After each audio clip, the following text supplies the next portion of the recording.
OTN టీవీకి స్వాగతం.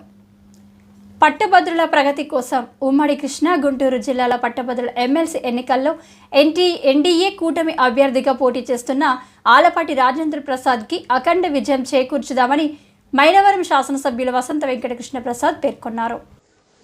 మైలవరం పట్టణంలో స్థానిక శాసనసభ్యులు వసంత కృష్ణప్రసాద్ సోమవారం ఇంటింటి ప్రచారంలో పాల్గొన్నారు.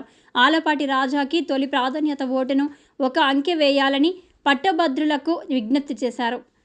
కరపత్రాలను పంపిణీ చేశారు. ఈ సందర్భంగా శాసనసభ్యులు కృష్ణప్రసాద్ మాట్లాడుతూ తెలుగుదేశం, జనసేన, బీజేపీ బలపరిచిన ఆలపాటి రాజా మంచి వ్యక్తిత్వం కలిగిన నేత అన్నారు.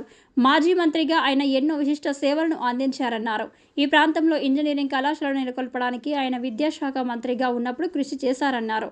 పెద్ద ఎత్తున పరిశ్రమలను ఆకర్షించి 7 నెలల్లో 6,83,670 కోట్ల పెట్టుబడులు, 4,35,730 ఉద్యోగాల కల్పనకు కృషి జరుగుతుందన్నారు. భవిష్యత్తులో 20 లక్షల ఉద్యోగాల కల్పనే కూటమి ప్రభుత్వ ధ్యేయమన్నారు.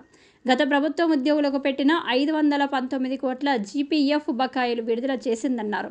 పట్టభద్రులంతా ఆలపాటి రాజాకి తొలి ప్రాధాన్యత ఓటు వేయాలని కోరారు. ఈ కార్యక్రమంలో ఎన్డీఏ కూటమి నాయకులు తదితరులు పాల్గొన్నారు.